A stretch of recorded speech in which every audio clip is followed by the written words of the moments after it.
പ്രബുദ്ധരായ പൗരന്മാരെ, നിലമ്പൂർ നിയമസഭാ മണ്ഡലത്തിൽ നടക്കാൻ പോകുന്ന ഉപതെരഞ്ഞെടുപ്പിൽ ശ്രീ പി.വി. അൻവർ ഉന്നയിച്ച അടിസ്ഥാന പ്രാധാന്യമുള്ള ജനകീയ പ്രശ്നങ്ങളിൽ നിന്ന് വൈകാരികതയിലൂടെ മതവികാരം ഉണർത്തിവിട്ടുകൊണ്ട് ജനങ്ങളുടെ ശ്രദ്ധയെ വ്യതിചലിപ്പിക്കുന്നതിനുള്ള വളരെ ബോധപൂർവമായ ശ്രമമാണ് അവിടെ സവർണ കോർപ്പറേറ്റ് രാഷ്ട്രീയം കളിച്ചുകൊണ്ടിരിക്കുന്നത് എന്നുള്ളത് വളരെ വ്യക്തമാണ്. UDFന് വെൽഫെയർ പാർട്ടി പിന്തുണച്ചതിൻ്റെ പ്രത്യയശാസ്ത്ര സാധുതയും അതിൻ്റെ ധാർമ്മികതയും ആണ് മെയിൻ ചർച്ച. അതുപോലെ PDP LDFനെ പിന്തുണയ്ക്കാൻ തീരുമാനിച്ചത് എത്രത്തോളം ശരിയാണ് എന്നുള്ളതാണ് അവിടെ ചർച്ച. അതിലൂടെ ആളുകളുടെ ജീവിതവുമായി യാതൊരു ബന്ധവുമില്ലാത്ത, അടിസ്ഥാന പ്രശ്നങ്ങളുമായി, വികസന പ്രശ്നങ്ങളുമായി യാതൊരു ബന്ധവുമില്ലാത്ത ഇത്തരം ചർച്ചകൾ ഉയർത്തിവിട്ടതിലൂടെ ജനങ്ങളുടെ ഓർമ്മയിൽ നിന്ന് ശ്രീ പി.വി. അൻവർ ഉന്നയിച്ച മലയോര കർഷകർ അഭിമുഖീകരിക്കുന്ന പ്രശ്നങ്ങൾ, അതുപോലെ വന്യജീവി ശല്യത്തിൻ്റെ ആ ഒരു ഭയങ്കരമായ അവസ്ഥ, ഇതുപോലെ മലപ്പുറം ജില്ലയെ പിശാചുവൽക്കരിക്കുന്നതിനും മലപ്പുറം ജില്ലയെക്കുറിച്ച് അപകീർത്തി പ്രചരിപ്പിക്കുന്നതിനും ഔദ്യോഗിക തലത്തിൽ നടക്കുന്ന ശ്രമങ്ങൾ, ഇതൊന്നും അവിടെ ചർച്ചയാകാതിരിക്കുന്നതിന് വേണ്ടിയിട്ടുള്ള ഒരു ഒത്തുകളി രാഷ്ട്രീയമാണ് LDFും UDFും അവിടെ നടത്തിക്കൊണ്ടിരിക്കുന്നത്. വർഗീയമെന്ന് ആരോപിക്കാൻ സൗകര്യമുള്ള ഒരു പാർട്ടി ഒരു മുന്നണിയെ പിന്തുണയ്ക്കുകയും അങ്ങനെ ആരോപിക്കാൻ സാധ്യതയും സൗകര്യവുമുള്ള മറ്റൊരു പാർട്ടി മറ്റേ മുന്നണിയെ പിന്തുണയ്ക്കുന്ന അവസ്ഥ സംജാതമായതുമെല്ലാം ഇത്തരത്തിലുള്ള ഒരു ഗൂഢാലോചനയുടെ ഫലമാണോ എന്ന് ചിന്തിക്കേണ്ടതുണ്ട്.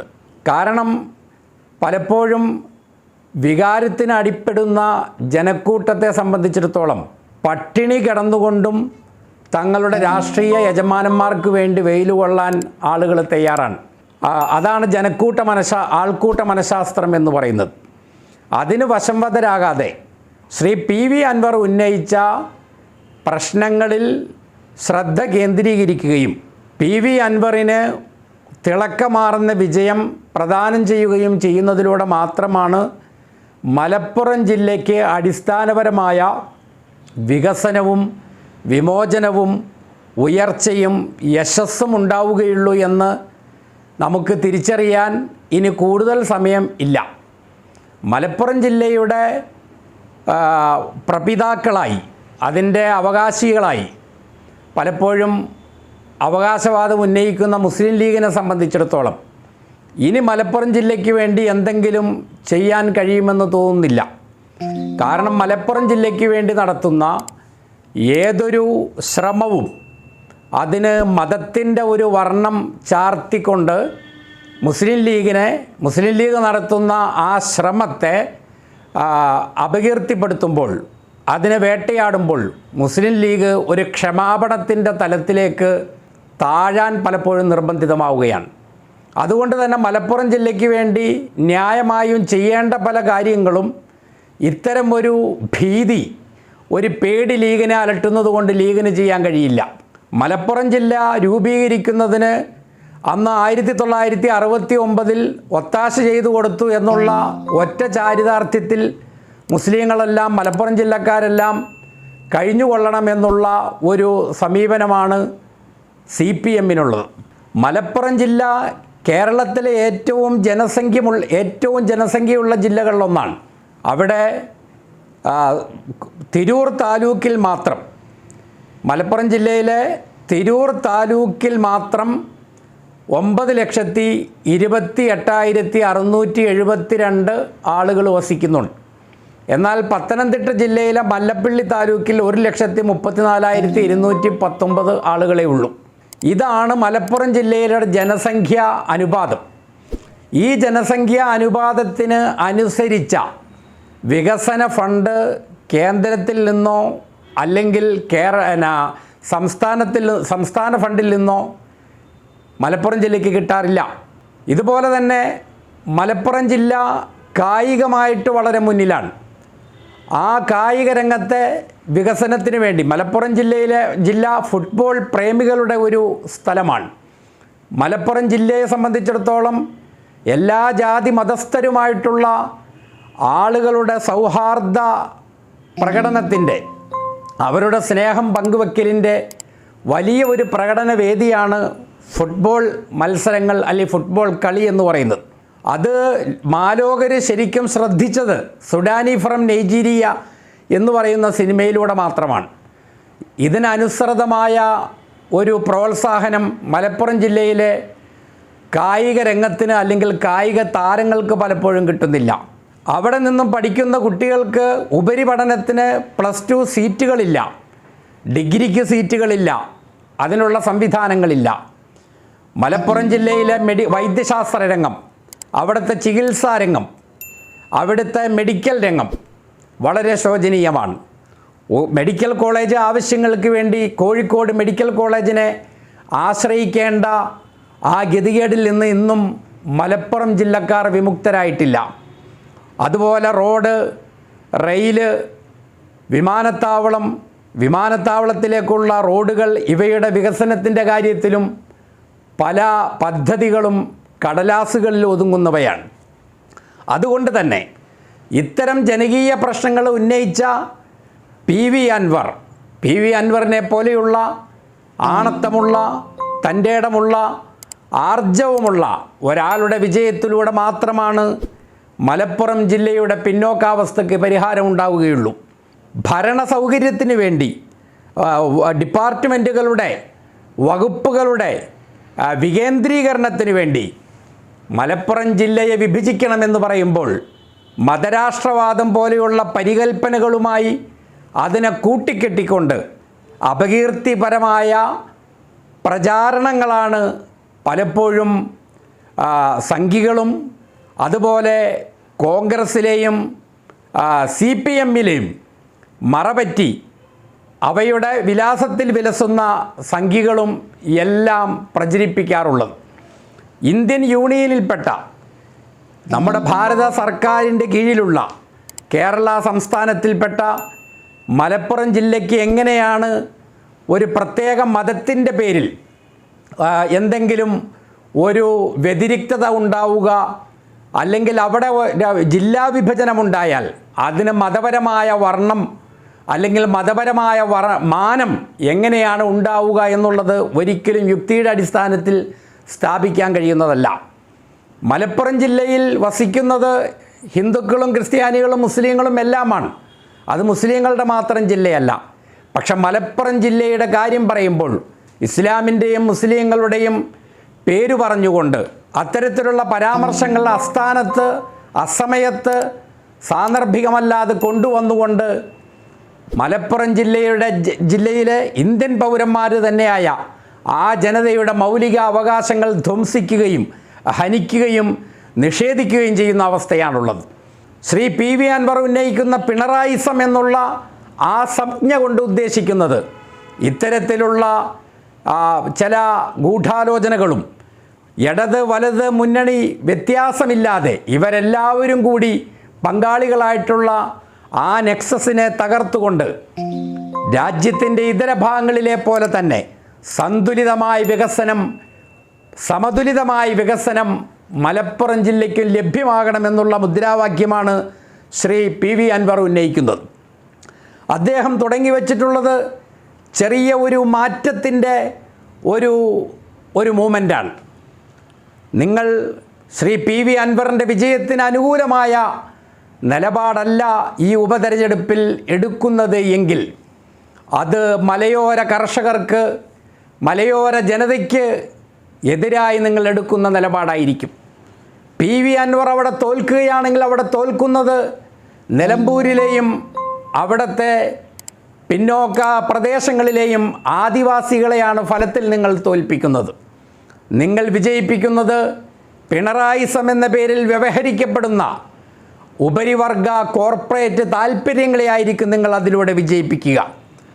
അപ്പോൾ അത്തരത്തിലുള്ള ഒരു ദുരവസ്ഥ ഉണ്ടാകാതെ ശ്രീ പി.വി. അൻവർ തുടങ്ങി വെച്ച ആ ചെറിയ മുദ്രാവാക്യം, മലയോര കർഷകരുടെ വിമോചനം, അതുപോലെ തന്നെ പിണറായിസത്തിനെതിരായിട്ടുള്ള ചെറുത്തുനിൽപ്പ്, വന്യജീവികളുടെ ശല്യത്തിൽ നിന്ന് അവിടുത്തെ കർഷകരെ, അവിടുത്തെ ജനതയെ മോചിപ്പിക്കൽ, ഇത് അദ്ദേഹം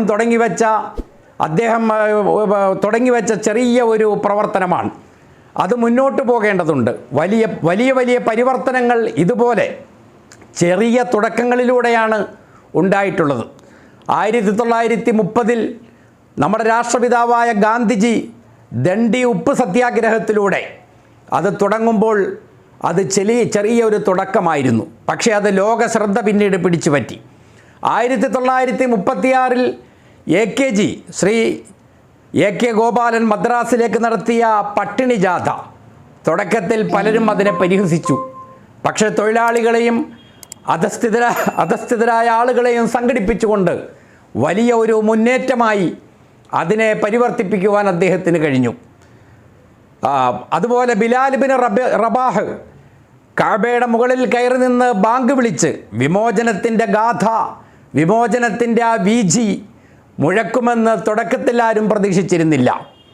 ചുരുക്കത്തിൽ നമുക്ക് പറയാനുള്ളത് 1969 മലപ്പുറം ജില്ല രൂപീകരിക്കുന്ന കാലത്ത് തന്നെ ഉപരിവർഗം ഈ നാടിൻ്റെ, ഈ രാജ്യത്തിൻ്റെ സമ്പത്തും അതുപോലെ വിഭവങ്ങളും കൈയടക്കി വച്ചിട്ടുള്ള ദുശക്തികൾ അതിനെ വളരെ വിരക്തിയോടുകൂടിയാണ്, വളരെ വെറുപ്പോടുകൂടിയാണ് മലപ്പുറം ജില്ലയെ കണ്ടിരുന്നത്. ആ ചരിത്രപരമായ ആ അവഗണന ഇന്നും ഇടതു വലത് വ്യത്യാസങ്ങൾ കൂടാതെ മലപ്പുറം ജില്ലയോടെ തുടർന്നുകൊണ്ടിരിക്കുകയാണ്. മലപ്പുറം ജില്ലയിൽ ടൂറിസം രംഗത്ത് വികസനമില്ല. മലപ്പുറം ജില്ലയിൽ വിദ്യാഭ്യാസ രംഗത്ത് വികസനമില്ല. കാലാകാലങ്ങളിൽ മാറി ഭരണത്തിൽ പങ്കാളിത്തം വഹിക്കുന്ന മുസ്ലിം ലീഗിനെ സംബന്ധിച്ചിടത്തോളം നേരത്തെ ഞാൻ സൂചിപ്പിച്ചതുപോലെ അവരുടെ ക്ഷമാപണ മനോഭാവം കാരണം ഒരു 5ാം മന്ത്രിയെ തന്നെ അവർ നേടിയെടുത്തത്, അതും വളരെ നാമമാത്രമായ വകുപ്പുള്ള ഒരു 5ാം മന്ത്രിസ്ഥാനം അവർ നേടിയെടുത്തത് എത്ര കഷ്ടപ്പെട്ടാണ് എന്നുള്ളത് നമ്മുടെ ഓർമ്മയിലുണ്ട്. മുസ്ലിം ലീഗ് തൊടുന്നതെല്ലാം, അല്ലെങ്കിൽ മലപ്പുറം ജില്ലയ്ക്ക് വേണ്ടി മുസ്ലിം ലീഗ് അനങ്ങുന്നതെല്ലാം വിവാദമാക്കിക്കൊണ്ട് അതിനൊരു മതത്തിൻ്റെ, ഒരു സമുദായത്തിൻ്റെ വർണ്ണം കൊടുത്ത് മലപ്പുറത്ത് വസിക്കുന്ന മതേതര സമൂഹത്തിൻ്റെ അവകാശങ്ങളെ ഹനിക്കുന്ന കാഴ്ചയാണ് നമ്മൾ എല്ലാ കാലഘട്ടത്തിലും കണ്ടിട്ടുള്ളത്. അതിനാൽ നമ്മൾ മലപ്പുറം ജില്ലയ്ക്ക് ഈ രാജ്യത്തിൻ്റെ ഭാഗം എന്നുള്ള നിലയ്ക്ക്, ഈ സംസ്ഥാനത്തിൻ്റെ ഭാഗം എന്നുള്ള നിലയ്ക്ക് ന്യായമായത് അർഹിക്കുന്നത് കിട്ടണമെങ്കിൽ അവിടെ PV അൻവറിനെ പോലെ ദുഷ്പ്രചാരണങ്ങളെ തൃണവൽഗണിച്ചുകൊണ്ട് ആദർശദാർഢ്യത്തോടുകൂടി മുന്നോട്ട് പോകാൻ കെൽപ്പുള്ള, തൻ്റേടിയായ, ആദർശ അടിത്തറയുള്ള ഒരു നേതാവ് തന്നെ വിജയിക്കേണ്ടതുണ്ട്. അതുകൊണ്ട് PV അൻവറിൻ്റെ വിജയം അൻവർ എന്ന വ്യക്തിയുടെ വിജയമായിരിക്കില്ല, മറിച്ച് 1988 സമ്പൂർണ്ണ സാക്ഷരതാ ജില്ലയായി പ്രഖ്യാപിക്കപ്പെട്ട മലപ്പുറം ജില്ല, ആ ജില്ലയുടെ വിദ്യാഭ്യാസ രംഗത്തെ കുതിക്കാനുള്ള, വളരാനുള്ള അവരുടെ അഭിനിവേശത്തെ തടുത്തു നിർത്താൻ ഈ നാട്ടിലെ ഇരുട്ടിൻ്റെ ശക്തികൾ, മർദ്ദകർ ശ്രമിക്കുമ്പോൾ അതിനെ വകഞ്ഞു മാറ്റിക്കൊണ്ട് വിദ്യാഭ്യാസ രംഗത്തും മറ്റെല്ലാ രംഗങ്ങളിലും കുതിക്കാനുള്ള ഒരു ജനതയുടെ അഭിനിവേശത്തിന് വേണ്ടി നിങ്ങൾ നൽകുന്ന ഒരു തള്ള്, ഒരു പ്രോത്സാഹനം, ഒരു അംഗീകാരം, നിങ്ങളുടെ ഒരു കയ്യൊപ്പായിരിക്കും തീർച്ചയായും അൻവറിന് നിങ്ങൾ നൽകുന്ന ഓരോ സമ്മതിദാന വിനിയോഗവും. 1988 ചേലക്കാടൻ ആയിഷ എന്ന് പറയുന്ന സഹോദരി മലപ്പുറം ജില്ലയെ സമ്പൂർണ്ണ സാക്ഷര ജില്ലയായി പ്രഖ്യാപിച്ചു. ആ മലപ്പുറം ജില്ലയിൽ തന്നെയാണ് സാക്ഷരതാ പ്രവർത്തന രംഗത്ത് വളരെ വ്യക്തിമുദ്ര പതിപ്പിച്ച, ദേശീയ തലത്തിലും അന്തർദേശീയ തലത്തിലും അനവധി അംഗീകാരങ്ങൾ നേടിയ PK റാബിയ എന്ന് പറയുന്ന വളരെ വിസ്മയം തീർത്ത ഒരു സാക്ഷരതാ പ്രവർത്തക ഉണ്ടായത്. മലപ്പുറം ജില്ല എന്ന് പറഞ്ഞാൽ ഇതാണ്, സാക്ഷരതയാണ്, വികസനത്തോടുള്ള, മതേതരത്വത്തോടുള്ള, ബഹുസ്വരതയോടുള്ള അഭിനിവേശമാണ് മലപ്പുറം ജില്ല എന്ന് പറയുന്നത്. മലപ്പുറം ജില്ലയുടെ ആത്മാവതാണ്, മലപ്പുറം ജില്ലയുടെ ചൈതന്യം അതാണ്. ഒരിക്കലും മലപ്പുറം ജില്ലയ്ക്ക് വർഗീയമാകാൻ കഴിയില്ല, സാമുദായികമാകാൻ കഴിയില്ല. ഇന്ത്യ രാജ്യത്ത് തന്നെ ഏറ്റവും മതേതര ഭാവത്തോടുകൂടി, മത സമന്വയ ഭാവത്തോടുകൂടി, ഏറ്റവും വർഗീയരഹിതരായി, ഏറ്റവും മാനവിക ബോധത്തോടുകൂടി ജീവിക്കുന്ന, ജീവിതം പങ്കുവയ്ക്കുന്ന സഹോദരന്മാരെ, സഹോദരിമാരെ നിങ്ങൾക്ക് കാണണമെങ്കിൽ നിങ്ങൾ മലപ്പുറത്ത് തന്നെ വരേണ്ടതുണ്ട്. ഈ മലപ്പുറത്തിൻ്റെ പ്രതിനിധിയായി നിലമ്പൂരിൽ ശ്രീ PV അൻവർ തന്നെ ജയിക്കേണ്ടതുണ്ട്. അതിന് ആ PV അൻവറിൻ്റെ വിജയം ഉറപ്പുവരുത്തുന്നതിന് മുഴുവൻ ജനങ്ങളും മികയ മുന്നോട്ട് വരണമെന്നാണ് ഈ വൈകിയ വേളയിൽ എല്ലാവരോടും അഭ്യർത്ഥിക്കാനുള്ളത്.